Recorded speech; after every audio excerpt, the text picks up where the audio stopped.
disais donc, c'est finalement assez intime de fixer les prix de son travail. Et c'est peut-être pour ça que c'est difficile, en partie, sans doute. Mais en même temps, ça en fait toute la richesse et tout l'intérêt.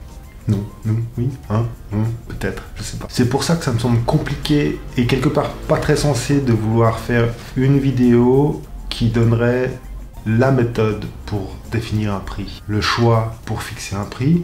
Je pense qu'il y a des vidéos qui peuvent aider, j'espère que celle-là remplira cette fonction. Mais au final, on se retrouve seul à faire ce choix et c'est hyper important que ça parte, qu'il y ait une bonne partie de ce choix qui parte de là et non pas de ce qui se dit et ce qui se fait à l'extérieur. J'espère que je suis net, j'espère que je suis net, j'espère que je suis net.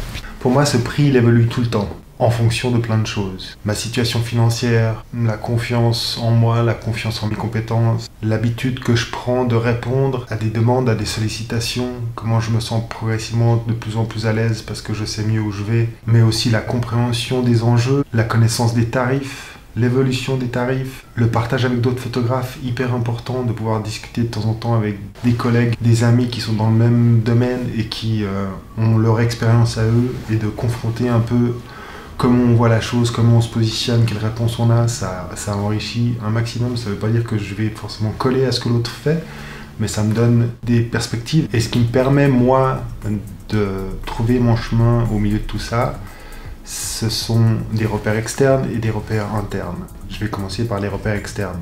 Je dirais que j'en ai environ 5 et quelques petites choses autour. Les tarifs officiels. Oups, j'ai oublié de te dire, je mets 2 liens dans la description en dessous vers 2 sites auxquels je me réfère pour trouver les conventions des tarifs en Suisse. Bonne suite de vidéos. Les tarifs des autres photographes qui font le même genre de boulot avec le même genre de rendu. Je vais visiter leur site et voir ce qu'ils proposent. Les tarifs que j'ai fait la dernière fois pour un travail équivalent. Mon devis, le devis que je fais pour chaque mandat, est aussi finalement un outil hyper précieux parce que à chaque nouvelle expérience, j'y ajoute des choses en fonction des erreurs que j'ai faites ou bien à la lueur de compréhension que j'ai eue en réalisant le mandat. Maintenant, où j'en suis dans mon devis, il y a ces différentes choses. Le trajet, le temps de trajet, le coût du trajet, s'il y en a un. La préparation du projet, si c'est nécessaire. Ça ne m'est pas encore arrivé, mais je peux imaginer que sur un gros projet, il pourrait y avoir un temps à prendre en compte en amont de discussion, d'élaboration de ce qu'on va faire. Une description détaillée du mandat, qui est une sorte de cahier des charges. Comme ça, chaque partie, eux et moi, savent ce que je dois faire. Et puis on peut discuter autour s'il manque des choses ou s'il y a des choses en plus. Il y a un repère clair qui est objectif. La durée du temps de réaliser les photographies et la durée du temps que va me prendre le travail de post-production sur les images. Éventuellement le style de post-production. Il y a des mandats où on me demande simplement d'envoyer les JPEG tels quels. Ce que moi personnellement je fais pas parce que j'ai toujours envie d'envoyer quelque chose d'un petit peu plus fin que ça. Le nombre de photos attendues, hyper important. Toujours que ce soit clair, ça peut être une fourchette, mais si c'est 20 ou si c'est 100, c'est pas le même boulot. Le droit d'usage des images, pour le client et pour moi, c'est écrit quelque part noir sur blanc. Et je fais aussi j'ai aussi une case qui s'appelle rendement du matériel, où je liste tout le matériel que j'utilise, qui est impliqué dans mon travail photographique, en grande partie pour que les mandants se rendent compte de ce qu'il y a derrière. Le reste aussi, en fait, je mets le maximum de choses. Il faut que les gens sachent pourquoi ils payent le prix qu'ils payent. Je pense que ça peut leur donner du sens sur leur investissement. Et que c'est aussi important à titre quelque part un peu éducatif, pour qu'on connaisse mieux les arrière-cours de ce métier. Et 5e point de ces repères externes, peut-être pas le plus important en soi, mais peut-être le plus important pour moi, parce que c'est peut-être le point le plus facile quelque part à identifier et à trouver légitime pour soi. C'est celui où je calcule le rapport entre le temps que va me prendre le travail demandé et l'argent dont j'ai besoin pour vivre. Je veux que mon projet soit viable, c'est-à-dire qu'il faut que je puisse gagner assez d'argent pour pouvoir ne faire que ça. Progressivement, je réalise aussi que j'ai tendance un peu à viser toujours le strict minimum. Et que c'est pas très viable non plus, parce qu'à terme, tu peux te retrouver à bosser 24 heures sur 24 pour réussir juste à payer tes factures. C'est pas le but, c'est, il me semble, pas un très bon calcul. Donc, vraiment trouver le tarif horaire en fait. C'est combien est-ce qu'il faut que je sois payé par heure pour que je puisse à la fin du mois payer mes factures. Et pas seulement payer mes factures, mais et c'est pour ça que je disais avant, le strict minimum, c'est pas viable non plus, non seulement pour avoir du temps libre pour faire d'autres choses que juste travailler, mais aussi pour que le jour où l'ordinateur il plante, on puisse s'en racheter un autre. Il faut avoir de la marge, sinon c'est vraiment casse-gueule. Moi je suis dans une période encore très casse-gueule, je trouve. J'en suis maintenant très conscient et je fais de plus en plus attention à faire en sorte de sortir de cette situation qui est anxiogène, inconfortable. Voilà, ça c'était les 5 points des repères externes un peu incontournables. Après, il y a des petits leviers auxquels on peut penser. Je les pose là de façon un peu rapide. Un, c'est d'articuler autour de la présence ou de l'absence de la signature, du watermark sur l'image. Cette absence ou cette présence, ça a un prix.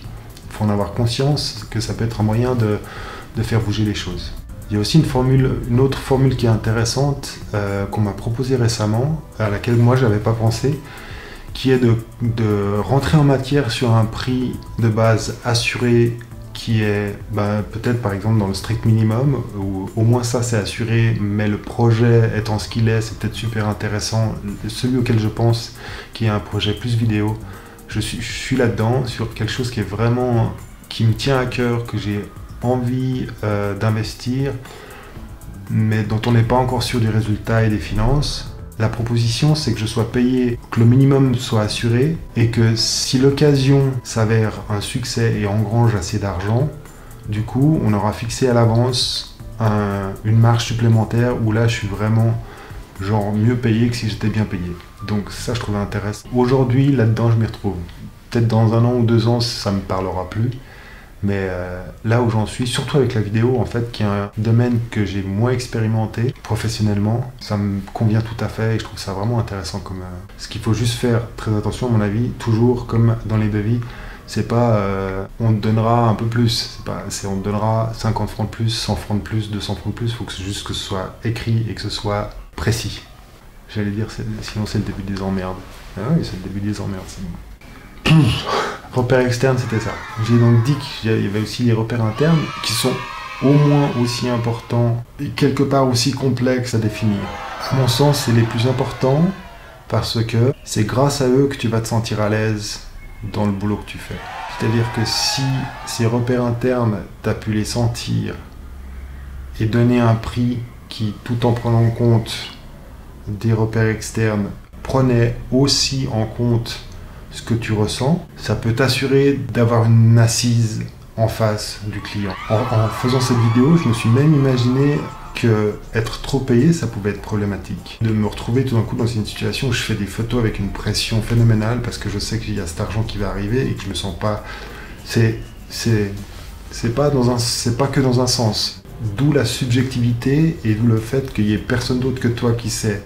Il y a vraiment personne d'autre que toi qui peut évaluer si tu es en accord avec tes repères.